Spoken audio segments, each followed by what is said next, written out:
Son las 10 de la noche y es la hora de opinar. Hoy comienza la semana y como todos los lunes tendremos nuestra mesa de debate con Héctor Aguilar Camín y Jorge Castañeda para discutir dos temas muy polémicos.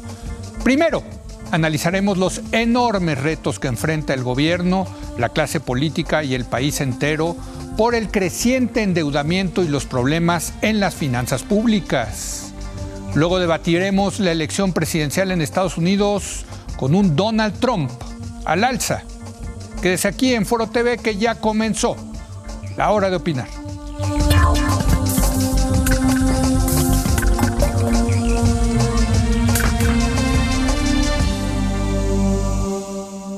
Muy buenas noches Héctor Aguilar Camín, ¿cómo estás? ¿Cómo estás, Leo? Muy buenas noches y desde Nueva York está con nosotros Jorge Castañeda. Jorge, muy buenas noches. Hola, Leo, Héctor, Javier, buenas noches. No, Javier se tomó el puente, así que no está con nosotros el día de hoy, pero ya bueno. Me deben varios puentes. Perdón, bueno, otra vez. Me deben varios puentes. Bárbaro. Ya le debemos al doctor Aguilar Camín varios puentes, eso sí. Bueno, el gobierno mexicano, como usted sabe, abandonó la regla de déficit cero de sus finanzas en 2009. Desde ese año ha gastado más de lo que le ha ingresado, lo cual ha implicado un crecimiento de la deuda pública. Veamos los números de este sexenio. Cuando terminó el gobierno de Calderón, la deuda pública era equivalente al 37.7% del Producto Interno Bruto, es decir, de lo que produce la economía en todo un año. Este año vamos a cerrar con 50.5% como proporción del PIB. En 4 años hemos tenido un incremento del endeudamiento equivalente a 12.8 puntos del PIB. Ahora observemos la inversión pública como proporción también del tamaño de la economía, de lo que producimos, es decir, del PIB. El último año de Calderón se invirtió 4.6%. Este año vamos a cerrar, si bien nos va, en alrededor del 3%. Estamos así frente a una combinación que me parece letal. Cada vez hay más deuda y cada vez hay menos inversión. Héctor Aguilar Camín ha dicho que en el tema de la deuda los gobiernos mexicanos son como alcohólicos que no saben parar, lo cual termina muy mal. Por eso es mejor la abstinencia, no tomarse ni una sola gotita. El problema es que en 2009 el gobierno comenzó con una copita, luego vino otra más. Con la llegada del PRI al poder en 2012 comenzó el consumo de botellas enteras y eso, como aquí advertimos, iba a terminar mal. Pues bien, el destino ya nos alcanzó. Hoy uno de los principales problemas del país es otra vez la maldita borrachera de la deuda pública. Hoy tenemos que sacar del viejo baúl de los años 80 conceptos como el de superávit primario y estar al pendiente de lo que dicen los mercados de esta nueva embriaguez. Estos días en que el gobierno ha presentado su paquete económico de 2017, hemos tenido una especie de déjà vu. Ciertamente estamos lejos de las condiciones de las terribles crisis de los 80s y 90s, pero sí nos encontramos en un brete que exige decisiones duras en materia de finanzas públicas. Héctor, ¿cómo la ves? Bueno, la veo muy complicada porque veo que realmente el gobierno no está haciendo con este presupuesto el esfuerzo que tiene que hacer. Y porque si no hace el esfuerzo en este año, me parece prácticamente imposible que lo haga en el siguiente, porque el año siguiente es un año de elecciones nacionales y siempre es un año en donde llegan a la economía una enorme cantidad de recursos, quizá como del 1% del PIB, adicionales por el simple hecho del dinero que se invierte en las elecciones, de manera que lo que no se haga este año realmente ya no se hizo en este gobierno. Y sí me parece, aunque dices tú muy bien, que no es una crisis catastrófica como la que podíamos haber visto en el 94-95 o en el 82, sí es una crisis sistémica en el sentido de que están afectados, digamos, los rasgos fundamentales de la economía. Y para regresar a un cierto equilibrio hay que hacer un enorme esfuerzo de productividad y de austeridad y de ajuste del gasto público en el sentido no solo de que se gaste menos en lo que no vale la pena, sino que no se toque lo que se está tocando, que es la inversión productiva. Porque de todo lo que se está gastando, lo único que tiene sentido para el futuro de México es la inversión productiva. Entonces, sí me parece un panorama, pues, ¿cómo te diría? Desalentador, porque uno pensaría que finalmente este año, con esta crisis política, el gobierno iba a tomar nota de lo que tenía que hacer. Y ha tomado nota y dice que lo está haciendo, pero no lo está haciendo. En realidad el ajuste es muy pequeño respecto de los ajustes anteriores y al final no solo no va a tener un superávit, sino que según los análisis que están apareciendo, vamos a acabar al final contratando más deuda pública para pagar los intereses el año entrante y con un déficit real de casi 3 puntos del PIB el año entrante también. Entonces, sí da la sensación de no estar hablando seriamente de lo que pasa, y eso en materia, se puede no ser muy serio en opiniones políticas, sí, pero no se puede ser muy serio con los números de la economía porque tarde o temprano los pagas. Con eso no se juega, tú lo decías, ¿no? Pues citando a Felipe González, ¿no? Que con la hacienda pública no se juega. Con lo de comer no se juega. Entonces, han jugado, por razones explicables, la crisis del 2008, la caída del precio del petróleo, que ha sido dramática y de un impacto enorme. Sí, hay razones, pero quizá no hay suficientes razones para olvidar que de todo el consenso, el llamado consenso neoliberal, la única cosa que no es ideológica y que no tiene que ver absolutamente nada con las opiniones de los expertos o las creencias de los gobiernos es que tú no puedes gastar más de lo que tienes. Y si gastas más de lo que tienes, tarde o temprano pagas encarecido lo que te gastaste. Esto nos ha pasado a nosotros por lo menos 3 veces de una manera dramática y tengo la impresión de que nos está volviendo a pasar de una manera menos dramática, pero igualmente, digamos, innecesaria, ¿no? Jorge, ¿cómo la ves?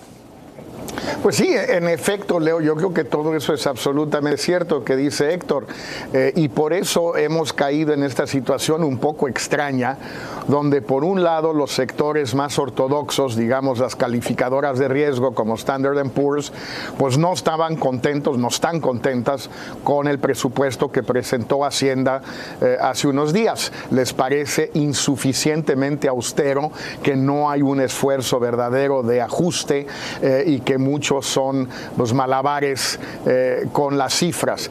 Y por otro lado, digamos, el sector más progresista de los diputados o la inercia progresista keynesiana de los diputados y senadores tampoco están contentos porque sienten que sí se está recortando en algunas zonas críticas para el país, salud, educación, y algunas más, política social. Entonces, el gobierno no está quedando bien con nadie porque no está haciendo bien las cosas ni en un sentido ni en el otro.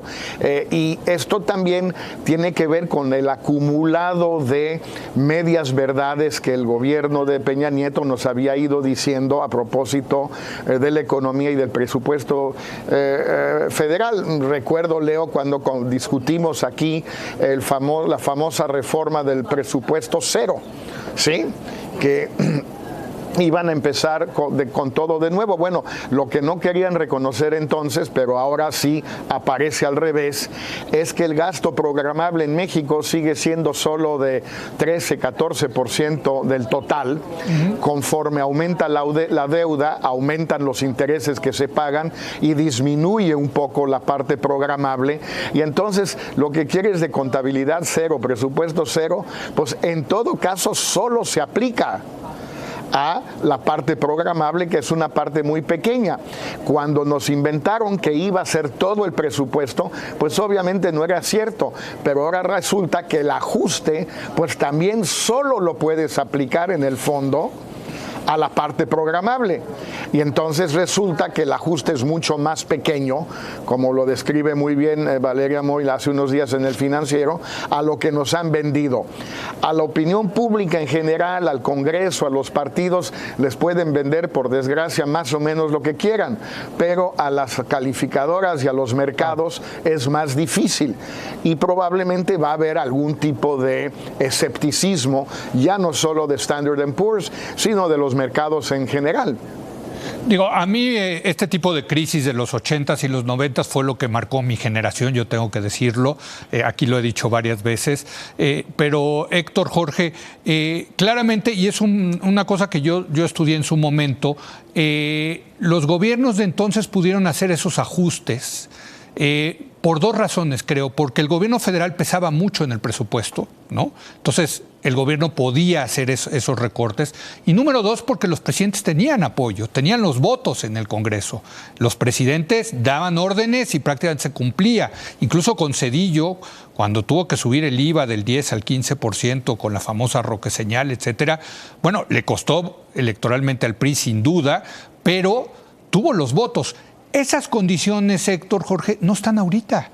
Ahorita cada vez más dinero se ha transferido a los estados y entonces el ajuste creo que también tendría que venir con los estados. Y por otro lado, el gobierno, si bien tiene mayoría en la Cámara de Diputados, es una mayoría bastante endeble y no la tiene en la Cámara de Senadores. Bueno, mira, ni en las épocas del presidencialismo muy dominante era fácil. No. De hecho, en México no se ha hecho una reforma fiscal seria en décadas. Sí. Está diagnosticada la necesidad de una reforma fiscal seria que nos saque de esta captación tan pequeña que tenemos con relación al tamaño de la economía, porque ni entonces ni ahora es un asunto fácil de hacer transitar por el Congreso. La última fue con López Portillo, que introdujo el IVA, ¿no? Pero quizá el problema se inicia porque parece no haber un sentido de urgencia. Exacto. Es decir, el gobierno no está diciendo que es urgente darse un apretón. Sí. Toda su actitud es, pues sí, está complicado, pero lo vamos a hacer y no le va a doler a nadie. Sí. Son estos mecanismos retóricos que ayudan muy poco a negociar después las cosas, porque nadie crea la alarma seria de lo que puede suceder y por tanto, pues nadie tiene ese sentido de urgencia de tomar medidas duras. Entonces empiezan a suceder estas cosas que se anuncia que va a haber un superávit primario, se hacen unas cuentas para que ajuste, etcétera. 70,000 millones. Y como dice Jorge, pues nos engañan algunos que no conocemos el asunto, no tenemos muy claro, pero a los que sí le conocen el asunto no los engañan. Y esos te regresan tu actitud, pues en el fondo poco seria, con bajándote la calificación de tu deuda, lo cual te hace que te cueste más pagar esa deuda. Es decir, ya no te puedes esconder con esto. No importa si eres presidente con capacidad de hacerlo o no. Ni el presidente, ni el Congreso, ni los gobernadores, nadie se puede esconder. Es el mercado, es la fuerza del mercado. Tarde o temprano, todos lo van a pagar, todos lo van a pagar. Así es. Es increíble que porque la mecánica de la ley está así prevista y tienes que darle esos porcentajes a los gobiernos estatales, les estás dando incrementos a instancias de gobierno que han sido consistentemente la fuente de irresponsabilidad más fiscal abusiva y de abuso financiero. Y corrupta. A esas es a los que más les estás dando. Crece 5.6% las participaciones y por otra parte les das un aumento muy fuerte a otros poderes cuya productividad en general respecto de las necesidades de la economía de México no parecen estar probadas bajo ningún concepto. El Poder Judicial no parece ser un gran contribuyente a la certidumbre jurídica que necesita el desarrollo de una buena economía. Y el Poder Legislativo en este aspecto es realmente una vergüenza, porque ha duplicado en términos reales. En 10 años. En 10 años, su presupuesto. Y son los mismos. Son los mismos, es la misma cantidad 628 de gente. legisladores. Bueno, gastan el doble en términos reales. Así es. Bueno, yo creo que todas esas cosas son parte de la complicidad que permite esto que dice dice Jorge. Claro. Pues vas a engañar a unos mentecatos que son estos comentócratas que no le entienden bien, ya no digamos a la gente que está por allá abajo, pero no vas a engañar al experto que va a decir, claro. Maestro, no juegues, porque aquí te va la respuesta, mira, un gradito menos. Fíjate, suben las participaciones de los estados, sube el gasto para la Cámara de Diputados y Senadores, sube para el Poder Legislativo, baja la inversión pública, baja educación, baja la salud. El INE. Ah, sí, el INE y los partidos, desde luego, porque la fórmula de los partidos está ahí. Es ¿no? Increíble, el INE se va a construir un edificio. Sí. Es increíble también, el secretario de Economía se está reconstruyendo su edificio ahí en la Condesa. Yo digo, ¿cuál es el sentido? El sentido de rehacer ese edificio, que por cierto es un gran edificio. Ahora A ver, Jorge, venga. Pero mira, hay un elemento adicional que no digo que es peor, pero es igual de malo. Todo esto es la jugada al saque del Ejecutivo. Esto es lo que mandan, pero ellos saben que muchas cosas las mandan muy recortadas al Congreso, en particular obviamente a la Cámara, a sabiendas que las van a reponer. Doy un ejemplo obvio, que bastante aberrante, el de la Subsecretaría de Prevención en la Secretaría de Gobernación, que es de las pocas cosas buenas que ha hecho este gobierno, no que ha anunciado, sino que ha hecho. Han anunciado reformas muy importantes, pero de hacer esto de prevención, donde estuvo Campa, Roberto Campa, los primer par de años o 3 años, pues la verdad era algo que prometía, que empezó a funcionar bien en varias ciudades, los perímetros de seguridad bien seleccionados, a dónde iban a canalizar el dinero, el cambio de un programa anterior del Semesud a este nuevo, en fin, todo esto iba bien. La recortaron prácticamente a nada. No, como no es posible creer eso, y como no desaparece la Subsecretaría de Gobernación correspondiente, que está ahora en manos de Alberto Beñé, bueno, lo que es evidente para mí es que cuando llegue al Congreso, el Ejecutivo le va a pedir a unos del PRI, o en su caso a los del PAN, que repongan esa lana. Claro, en el PEF en su conjunto no pinta mucho, pero simbólicamente sí pinta. Lo mismo con Derechos Humanos, que es la subsecretaría donde está ahora Campa. No sé, a la siguiente donde manden a Roberto también le van a recortar. Entonces, pues no sé, que lo manden a Procampo o a ver a dónde para que recorten. Bueno, tampoco es creíble que le quiten todo a derechos humanos con la crisis generalizada de derechos humanos que tenemos en el país. Entonces es obvio que están mandando cosas para que el Congreso, y en particular la Cámara, la reponga, de tal modo que el ajuste final va a ser hasta más pequeño que las cifras que estamos viendo ahora, como en el artículo que ya comentamos. Y las calificadoras de eso también se van a dar cuenta. Entonces, pues peor tantito. Es un juego de espejos un poco absurdo, sobre todo a estas alturas. Es el presupuesto del 5º año de gobierno. Ya párenle, hombre, ya, o sea, ¿para qué? Pero fíjate, es que esto es parte, digamos, de una historia, hay que decirlo, que comenzó con Fox, de ir creciendo el presupuesto público cada año para no tener problemas con el Congreso. ¿Qué le subían? Le subían a los estados, ¿no? O sea, el presidente conseguía los votos a través de los gobernadores y le subía el dinero a los diputados y senadores. Los compraron.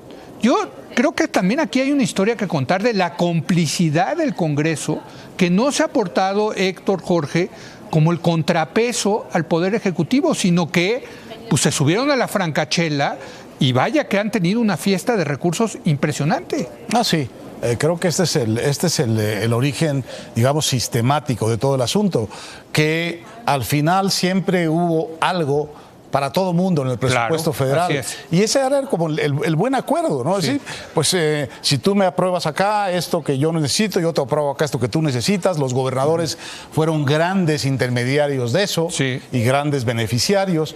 Y eso yo sí creo que tú tienes razón y que rompió este principio básico de que el Congreso tiene que ser un exigidor de cuentas del Ejecutivo y un exigente vigilante de que esos dineros se gasten bien. No, aquí más bien pasa lo que dice Jorge, va a pasar lo que dice Jorge, porque no mencionó a los gobernadores claro, pidiendo todavía mucho más de lo que van a recibir, y algunos de ellos, si no es que todos, con muy buenas razones. Es decir, yo pienso en las cuentas que puede haber encontrado el nuevo gobernador de Quintana Roo en su escritorio, y es para ponerse a llorar y para venir a mostrarle al secretario de Hacienda: así no puedo. No tienen para pagar la nómina. No puede, ¿no? A ver, entonces, no tienen para pagar la nómina. El día que toma posesión Carlos Joaquín es día de quincena, y según su jefe de oficina, no van a tener para poder pagar la nómina ese día. Es de ese tamaño. Y ellos, estos gobernadores entrantes, creo que es el mismo caso